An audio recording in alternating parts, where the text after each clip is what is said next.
Coming up on a very special edition of Movie Show Plus, I am here at the laboratory of Dr. Altieri, a professor, microbiologist here at the University of Michigan, Dearborn, and I'm here today to talk about the coronavirus with him. It's good to hear from an expert in the field. We're going to be talking all about the coronavirus and trying to alleviate some of the misinformation that's out there and try to get real information directly from the source. So please stay tuned to this very special edition of Movie Show Plus. It will be worth it.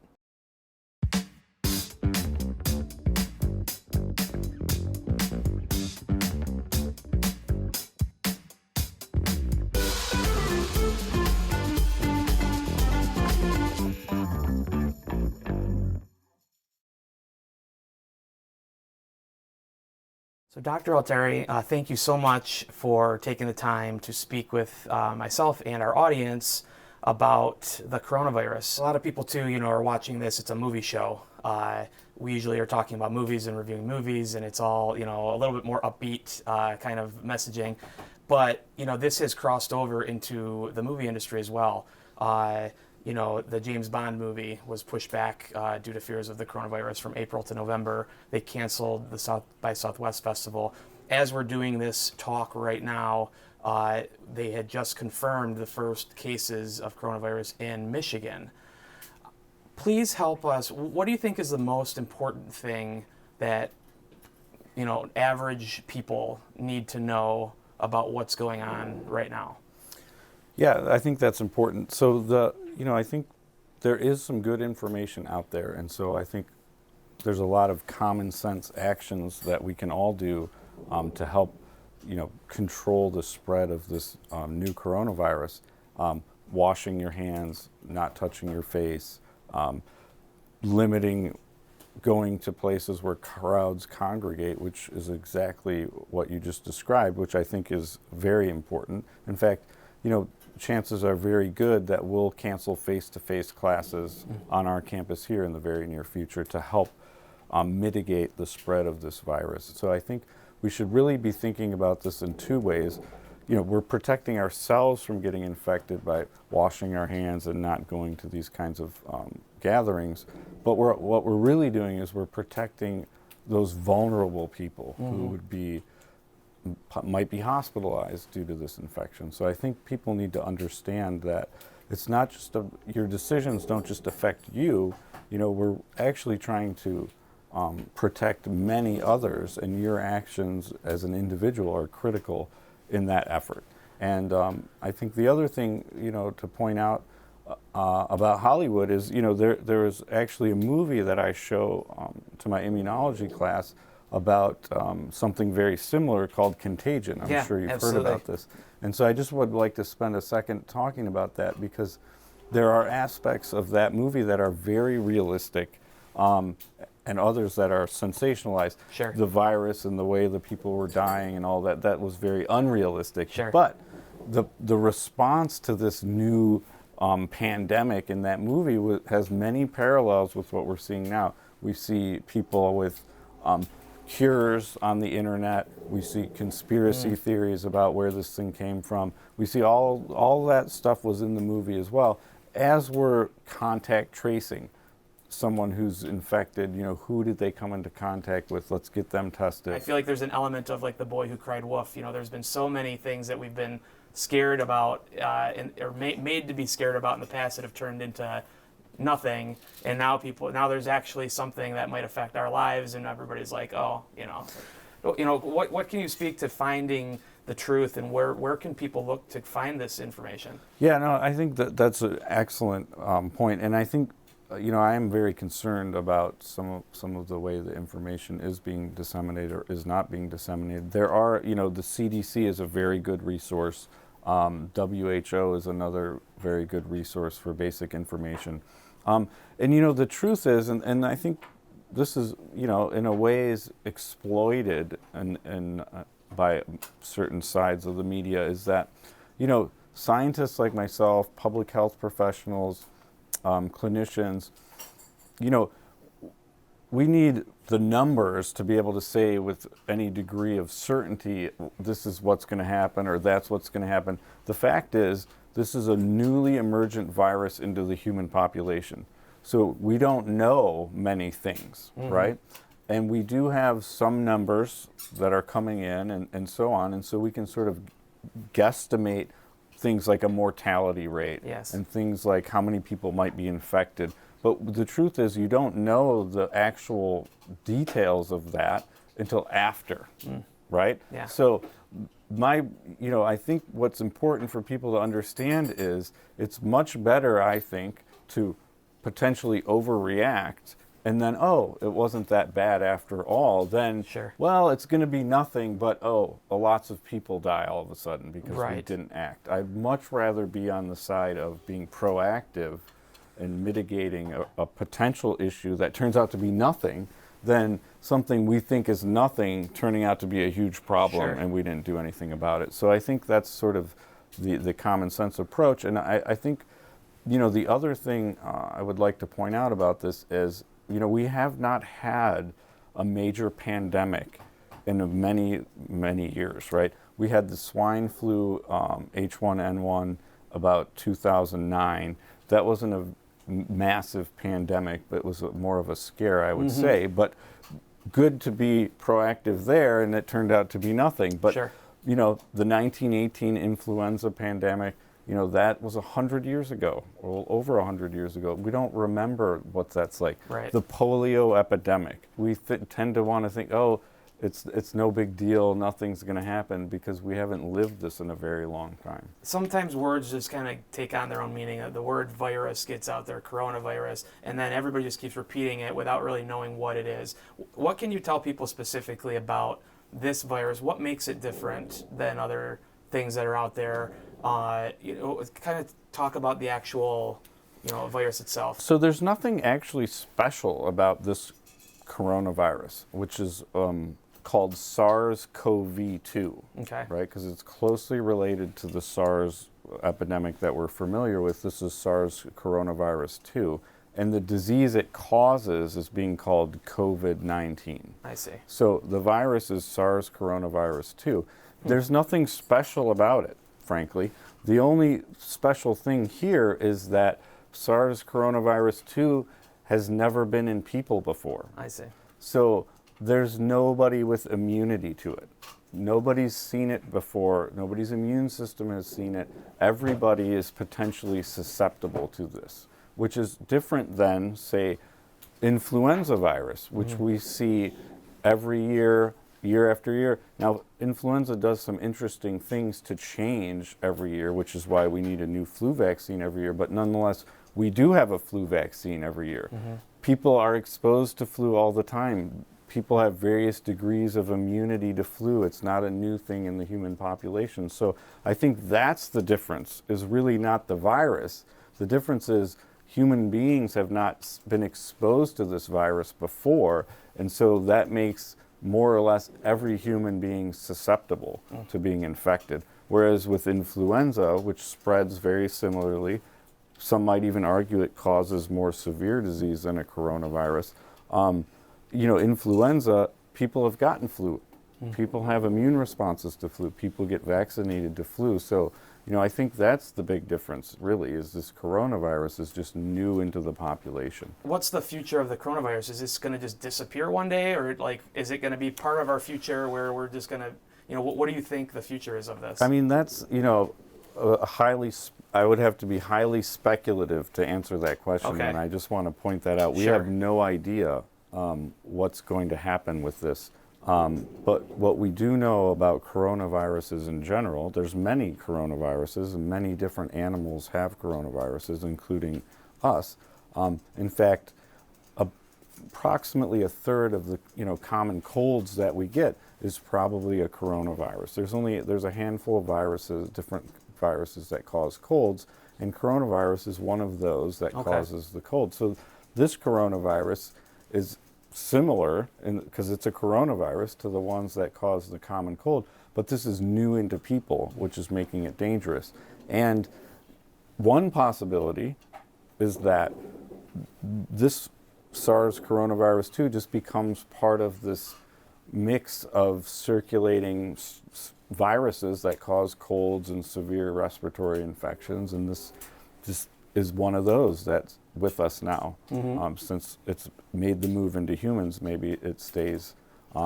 The other possibility is, when enough people are exposed and become immune to it, then it just sort of peters out, doesn't have anybody to infect, and maybe just sort of goes away. Okay. More like the SARS coronavirus 1. But the truth is, these things are very good at transmitting, and if a virus has a goal, its goal is to transmit to people. The real message here is also, the emergence of viruses from animals into humans. I think that's another thing that shouldn't be overlooked here. And as we, as humans, increase in population, we encroach in more natural habitats and we degrade more natural habitats.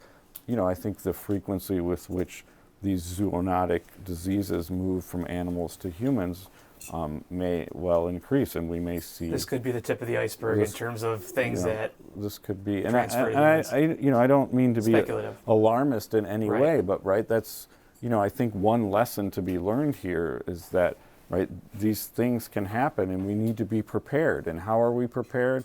With good public health policies, shutting down these kinds of large gatherings, making sure people are washing their hands, protecting our vulnerable population, keeping people at home who are elderly, and that sort of thing. Putting it in context, though, when people are told to wash their hands, stay at home, avoid large gatherings, is the goal in doing that, not simply just to prevent the spread of the disease, but is the goal to buy time to allow the scientific community to establish these vaccines, or get enough tests into the market, or the testing kits, or what's the underlying goal? Because like you said, we can't stay indoors forever. Nobody wants to play. No, that's a great question. So sorry to interrupt that. Oh, yeah, absolutely.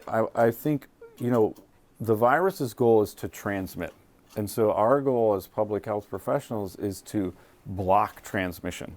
So that's what washing your hands and staying at home and not going to these gatherings, right?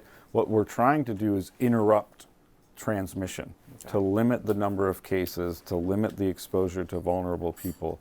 That's the name of the game here. And so, it's not necessarily to buy time to create something else. It's to limit the spread and block transmission, to protect vulnerable people. That's really the goal here. And I think there are already, I think the swine flu pandemic, the recent Ebola outbreak, those all sort of nudged us towards where we are today, where we're a little bit better prepared to deal with the pandemic and shut down things and work from home and so on. So I think every time one of these things happens, it behooves us to just make this easier next time this happens, because there will be a next time, right? Sure, absolutely. And we need to learn from our experiences. So I think that's the important thing. Stay tuned after the break with more from Dr. Altieri.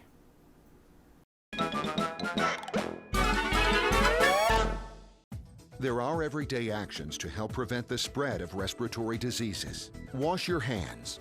Avoid close contact with people who are sick.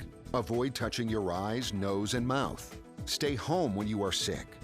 Cover your cough or sneeze. Clean and disinfect frequently touched objects with household cleaning spray. For more information, visit cdc.gov/COVID-19. This message brought to you by the National Association of Broadcasters and this station.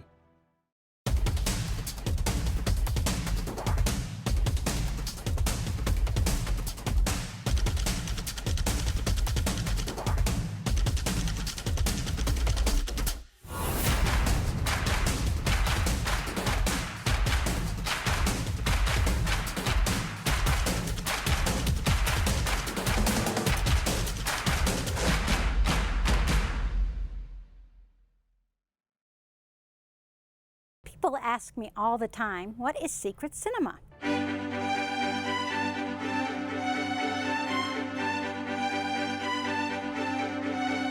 It started in 2012 and has grown. It's a program that occurs every month, at least twice a month. It's a classic film series, but the twist is you won't know what the movie is until the lights go down. We have a host who gives hints about the film prior to it starting and then tells you more about it and conducts a Q&A after the film. The host is someone who is passionate about film and/or might work in the industry. It's a great way to see a film you've never seen before or to see one again with an audience and find out interesting tidbits you may not know. A ticket is only $6 and includes a popcorn if you buy something to drink. What better deal can you get than that? For more information or to buy tickets to Secret Cinema, please visit themapletheater.com. A Dream Limousine continues to be Metro Detroit's finest luxury transportation service. 734-542-6800. Offering late model luxury SUVs to brand new party buses that seat up to 34 passengers. 734-542-6800. Including the one-of-a-kind Escalade Stretch with the exciting jet door. Call 734-542-6800. That's 734-542-6800. A Dream Limousine. The Maple Theater presents the Maple Cafe, a perfect place to host your next get-together. Great for corporate events, family gatherings, holiday parties, and more. Contact Ruth at themapletheater.com for more information.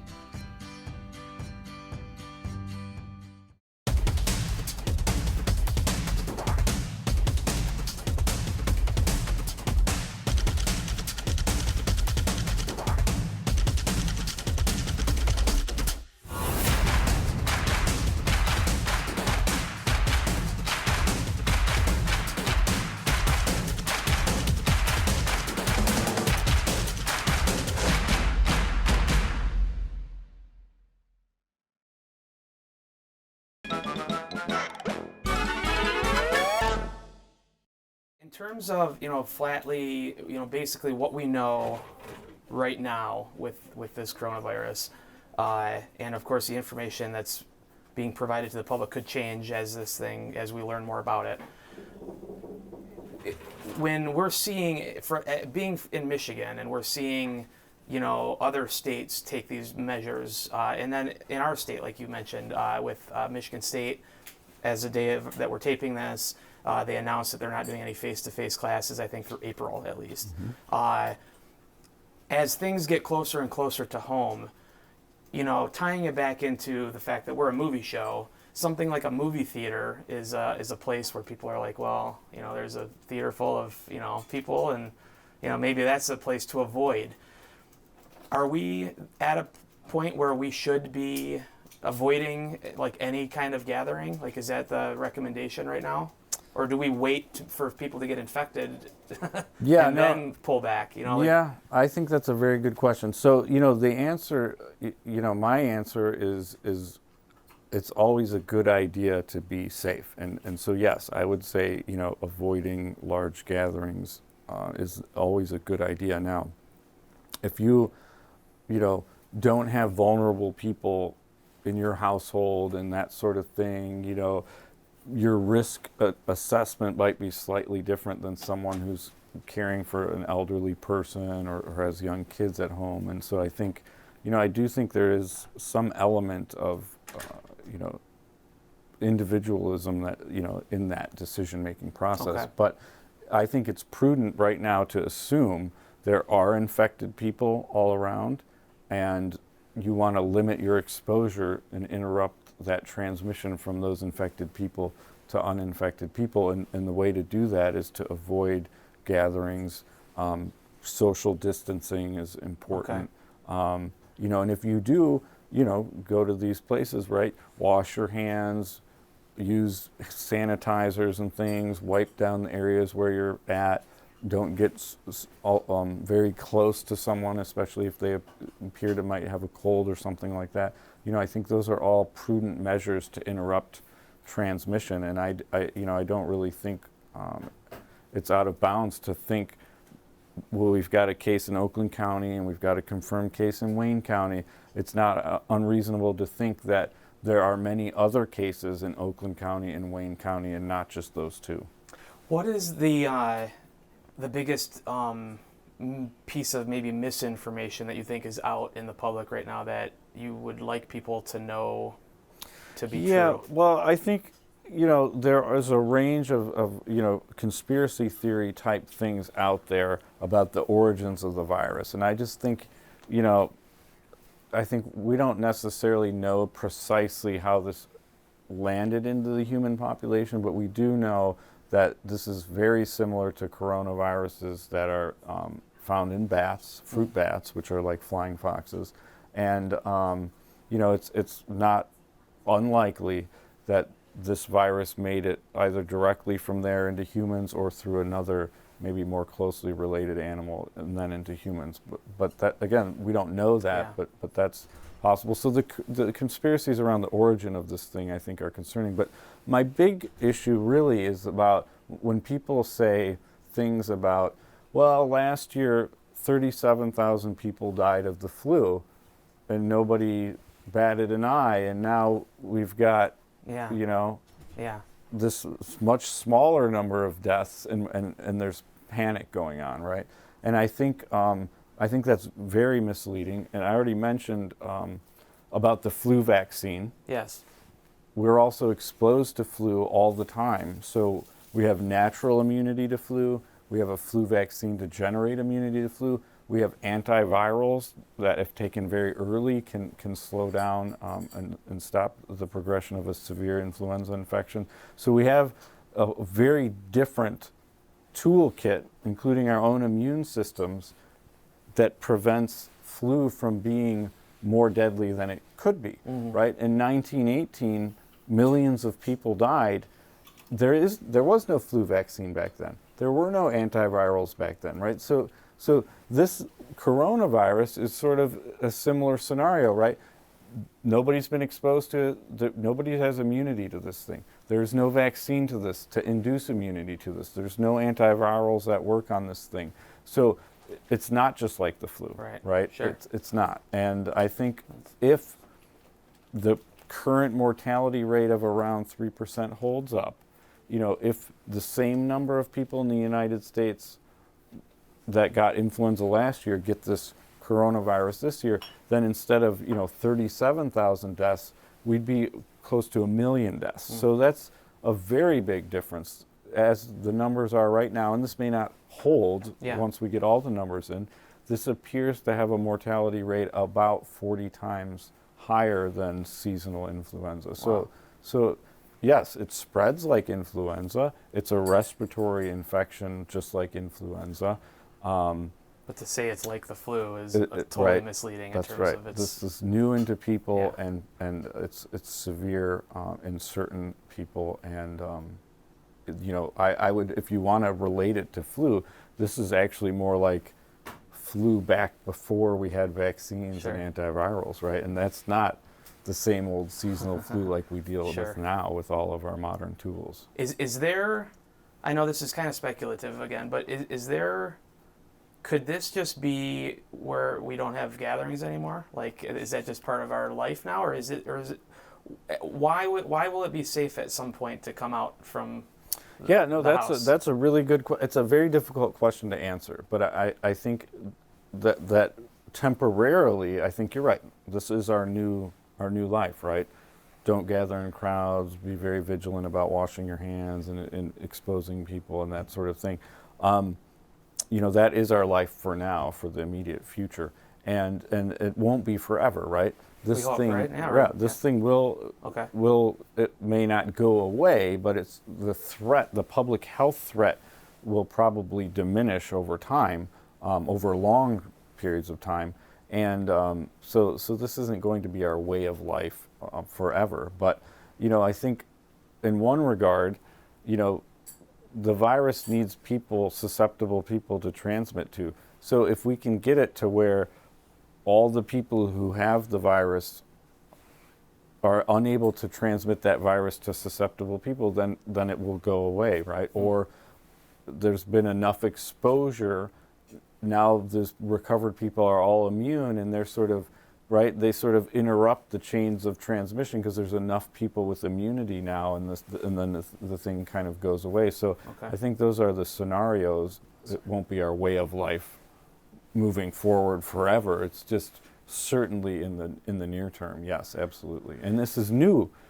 right? We're going to have to choose to sacrifice some civil liberties to protect our vulnerable citizens. I think that's what's going on right now, and that's going to be true at least for the next few months.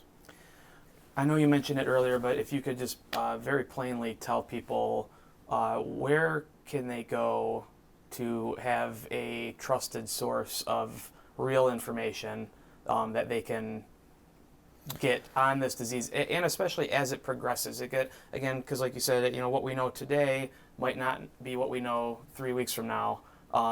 Where can they trust getting good information from? Yeah, well, I think that's always challenging. I mean, I think the go-to thing is to Google stuff, right? And there's nothing wrong with that. Mm-hmm. But you need to understand what sources are coming back at you. And so I think, generally speaking, if something ends with .edu or .org, those are going to be more reliable than .com. So if you're looking for virus, medical, clinical information, you should be looking at things that are ending in .edu or .org and that sort of thing. .gov, right? Those are the reliable sources. So the state of Michigan is a very good source of information. CDC, WHO, those places are reliable if you want to understand, are there cases, what should I be doing?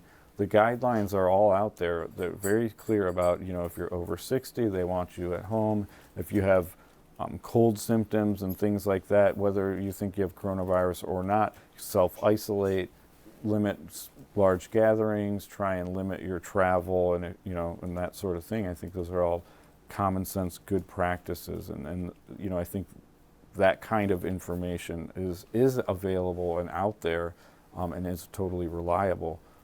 It's just there is a mix of non-reliable stuff when you go to Google that comes back. Not just with this, that's also our lives today, right? That's right. Probably true with everything. So I think that's true. And the bottom line is the real hard information that's going to be important to help us understand this disease is going to be happening at the end, right? When we really, really understand how this thing spread and played out. And so it's hard to know those kinds of things in real time. Awesome. Well, Dr. Altieri, thank you so much for taking the time today to explain to me and to the audience about the coronavirus. I feel like we got a ton of information. You guys out there can find the full interview that you just heard bits of here on our website, movieshowplus.com. And there's a lot of fascinating and great information in there. So again, thank you so much. In the spirit of our talk, I'll just give you one of these.